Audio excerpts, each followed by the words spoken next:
bagaimana kabar kalian hari ini? Perkenalkan, saya Mustika Wulandari. Pada video kali ini, mari kita belajar kimia bersama-sama. Nah, langsung saja ya kita belajar.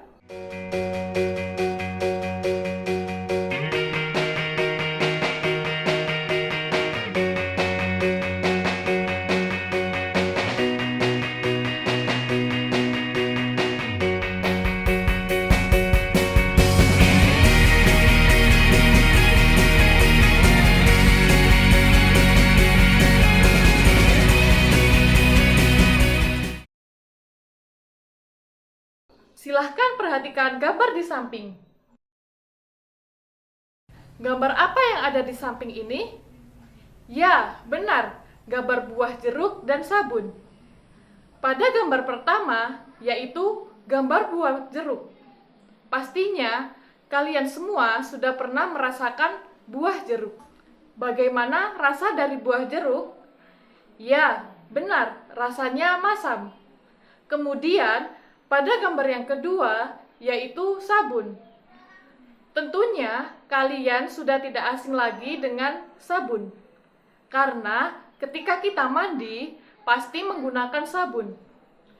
Apabila kalian mandi, busa dari sabun tersebut masuk ke dalam mulut kita. Bagaimana rasa busa dari sabun tersebut? Ya, benar, rasanya pahit.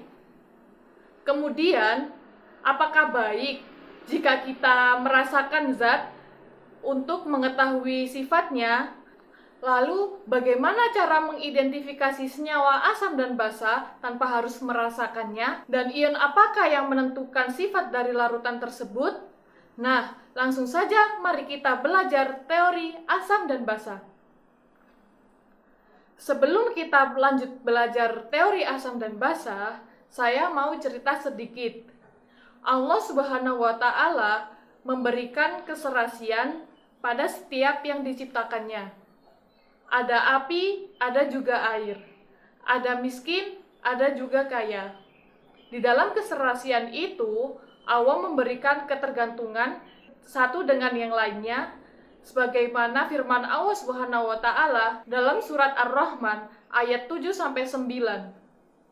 A'udzu billahi minasyaitonir rajim. Bismillahirrahmanirrahim. Was-samaa'a rafa'aha wa wada'al mizan. Alla tatghaw fil mizan. Wa aqimul wazna bil qisti wa la tukhsirul mizan. Shadaqallahul adzim. Yang artinya, dan Allah telah meninggikan langit dan Dia ciptakan keseimbangan itu, agar kamu jangan merusak keseimbangan itu, dan tegakkanlah keseimbangan itu dengan adil, dan janganlah engkau mengurangi keseimbangan itu. Quran Surat Ar-Rahman ayat 7-9. Nah, begitu pula asam dan basa. Asam dan basa adalah sebuah keserasian. Adanya keteraturan di dalamnya, terdapat senyawa yang sifatnya terlalu asam dapat dinetralkan dengan senyawa yang bersifat basa. Nah, begitu pula sebaliknya. Adanya keseimbangan merupakan kehendak Allah Subhanahu wa Ta'ala dan bukti kasih sayang Allah kepada makhluknya. Nah, selanjutnya mari kita belajar teori asam dan basa. Teori yang pertama yaitu teori asam basa Arrhenius. Menurut Arrhenius, asam adalah senyawa yang dapat melepaskan ion hidrogen apabila dilarutkan di dalam air. Perhatikan contoh di samping. HCl apabila dilarutkan di dalam air akan menghasilkan ion H+ dan ion Cl-. Karena menghasilkan ion H+, ketika dilarutkan dalam air, maka HCl tergolong sebagai senyawa yang bersifat asam. Dan basa menurut Arrhenius adalah senyawa yang melepaskan ion hidroksida apabila dilarutkan di dalam air. Perhatikan contoh di samping. NaOH apabila dilarutkan di dalam air akan menghasilkan ion Na+ dan OH-. Karena dapat menghasilkan ion OH- ketika dilarutkan di dalam air, maka NaOH tergolong sebagai senyawa yang bersifat basa. Akan tetapi, teori Arrhenius memiliki beberapa kelemahan jika dikembangkan dengan fenomena asam basa yang lebih luas. Kelemahan tersebut antara lain, yang pertama, definisi asam basa Arrhenius terbatas pada pelarut air, sehingga tidak dapat digunakan untuk menjelaskan fenomena asam basa dengan pelarut non-air. Kemudian, basa Arrhenius yang menyatakan bahwa basa adalah senyawa hidroksida, padahal banyak zat-zat organik dan amoniak yang bukan senyawa hidroksida tetapi bersifat basa. Kemudian teori asam basa yang kedua yaitu teori asam basa Bronsted-Lowry. Pada tahun 1923, Bronsted di Denmark dan Lowry di Inggris memunculkan definisi untuk mengatasi kelemahan teori Arrhenius. Menurut keduanya, asam merupakan zat yang dapat memberikan ion hidrogen atau donor proton, sedangkan basa merupakan penerima ion hidrogen atau akseptor proton. Berdasarkan teori Bronsted dan Lowry, dijelaskan bahwa sifat basa berlaku untuk senyawa-senyawa hidroksida maupun senyawa-senyawa yang tidak berikatan dengan hidroksida. Senyawa asam pada teori ini hanya dengan melihat kemampuan menyumbangkan proton atau H+, sehingga tidak tergantung pada pelarut air dan ada atau tidaknya pelarut. HCl menurut teori Bronsted-Lowry adalah asam karena dapat memberikan proton. Akseptor proton atau basa harus ada untuk menangkap proton agar asam dapat memberikan protonnya. Air bertindak sebagai basa atau penerima proton pada reaksi ionisasi HCl dalam air. Perhatikan persamaan reaksi berikut. HCl plus H2O terionisasi membentuk H3O plus dan Cl-. Kemudian, teori yang ketiga yaitu teori asam basa Lewis. Pada tahun 1923, bersamaan dengan munculnya teori asam basa Bronsted-Lowry, Lewis mengemukakan definisi asam basa berkaitan dengan struktur elektron dalam pembentukan ikatan kovalen antara asam dan basa. Menurut Lewis, basa adalah spesies yang mampu memberikan sepasang elektron untuk membentuk ikatan kovalen, sedangkan asam adalah spesies yang mampu menerima pasangan elektron untuk membentuk ikatan kovalen. Contohnya, reaksi antara senyawa boron trifluorida atau BF3 dan senyawa amoniak atau NH3 yang menghasilkan BF3NH3-. Perhatikan struktur Lewis yang ada di samping ini. NH3 memiliki kemampuan memberikan sepasang elektron untuk membentuk ikatan kovalen dengan BF3 yang dikenal dengan ikatan kovalen koordinasi. Sedangkan BF3 sebagai asam karena BF3 sebagai akseptor proton. Nah, asam basa menurut Lewis, basa adalah zat yang dapat memberikan pasangan elektron, sedangkan asam adalah zat penerima pasangan elektron. Lalu, bagaimana cara mengidentifikasi senyawa asam dan basa dari suatu larutan tanpa harus merasakannya? Nah, mari kita lanjut ke materi selanjutnya. Untuk menentukan suatu larutan bersifat asam atau basa dapat dilakukan dengan beberapa cara, antara lain yang pertama yaitu menggunakan pH meter, kemudian yang kedua yaitu menghitung pH larutan, kemudian yang ketiga yaitu menggunakan indikator. Yang pertama yaitu menggunakan pH meter. Nah, apa sih pH meter itu? pH meter adalah alat pengukur pH dengan ketelitian yang sangat tinggi. Kemudian yang kedua, menghitung pH larutan. Untuk menghitung pH larutan akan dijelaskan pada video yang lain. Kemudian yang ketiga, yaitu menggunakan indikator.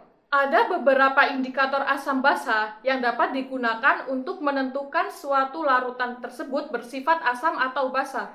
Yang pertama yaitu kertas lakmus, kemudian yang kedua yaitu larutan indikator, kemudian yang ketiga yaitu indikator universal, dan yang terakhir adalah indikator alami. Yang pertama, kertas lakmus. Kertas lakmus merupakan indikator asam basa yang memiliki kemampuan untuk berubah warna apabila ditetesi asam atau basa. Ada dua jenis kertas lakmus, yaitu kertas lakmus biru dan kertas lakmus merah. Untuk mengetahui sifat dari kertas lakmus, perhatikan tabel di samping ini.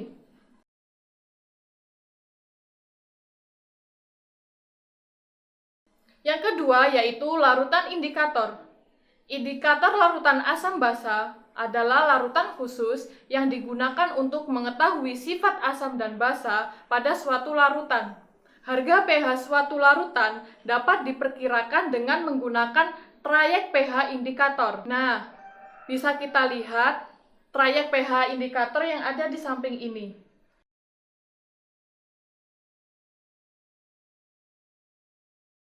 Kemudian yang ketiga yaitu indikator universal. Indikator universal adalah indikator yang terdiri atas berbagai macam indikator yang terdiri dari berbagai macam warna yang berbeda. Nah, bisa kita lihat tabel di samping ini untuk mengetahui rentang pH menggunakan indikator universal. Kemudian yang terakhir yaitu indikator alami.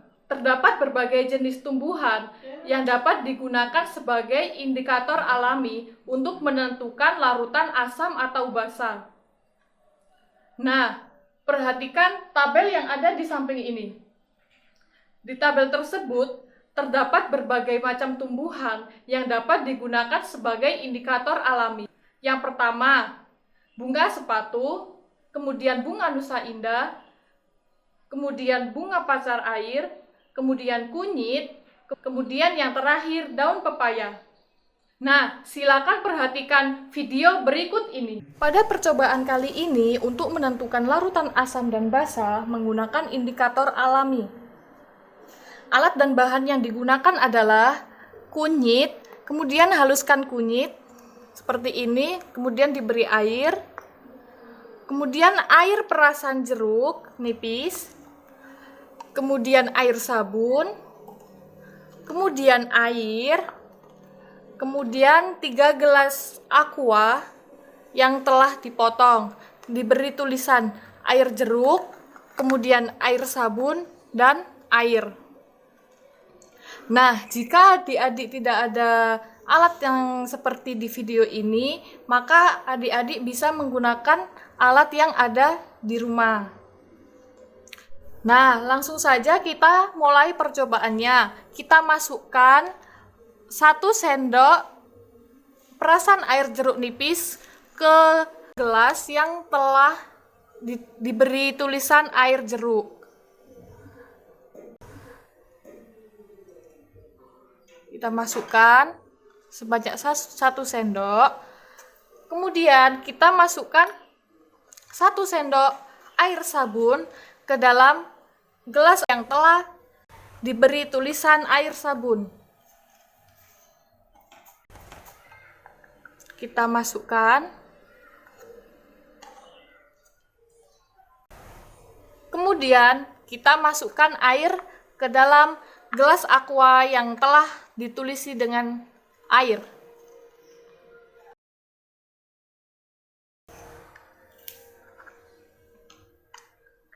Nah, langsung saja kita gunakan indikator alami yaitu air kunyit. Kita masukkan air kunyit ke dalam masing-masing gelas. Kita masukkan ke dalam air.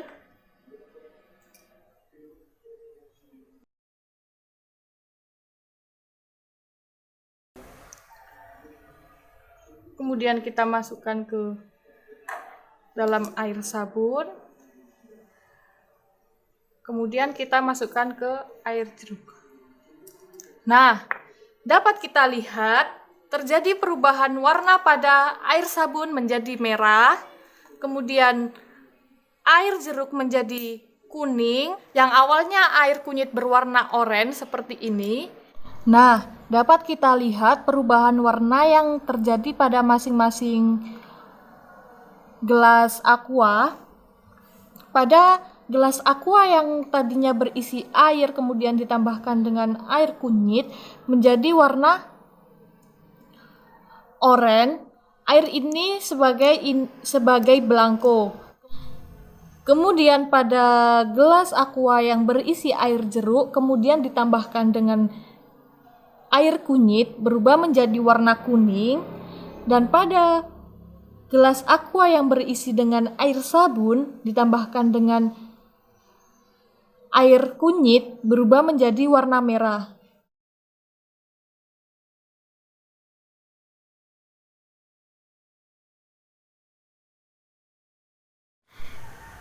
Nah, sekian percobaan kali ini dan semoga bermanfaat.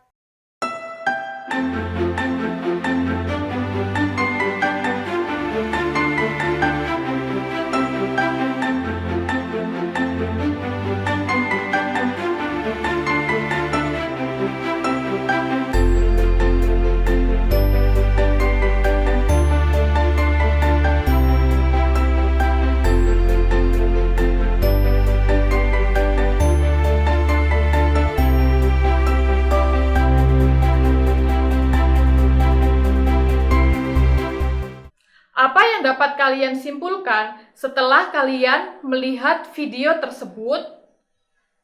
Ya, benar. Air jeruk merupakan asam dan air sabun merupakan basa. Karena pada video tadi, indikator alami yang digunakan adalah kunyit, dan pada air jeruk berubah menjadi warna kuning, dan pada air sabun berubah menjadi warna merah. Setelah kita belajar sedikit tentang asam basa, apa yang dapat kalian simpulkan dari pembelajaran kali ini? Kesimpulan dari pembelajaran kali ini, teori asam basa menurut Arrhenius, asam merupakan senyawa yang dapat menghasilkan ion H+ apabila dilarutkan di dalam air. Sedangkan basa adalah senyawa yang dapat menghasilkan ion hidroksida apabila dilarutkan di dalam air. Kemudian menurut Prostit-Lowry, asam merupakan donor proton, sedangkan basa merupakan aseptor proton. Sedangkan menurut Lewis, asam adalah zat penerima pasangan elektron, sedangkan basa adalah zat yang dapat memberikan pasangan elektron. Nah, untuk menentukan suatu larutan itu bersifat asam atau basa dapat dilakukan dengan menggunakan pH meter atau menghitung pH larutan dan menggunakan indikator. Nah, sekian video kali ini. Semoga bermanfaat untuk kalian semua. Saya akhiri. Wassalamualaikum warahmatullahi wabarakatuh.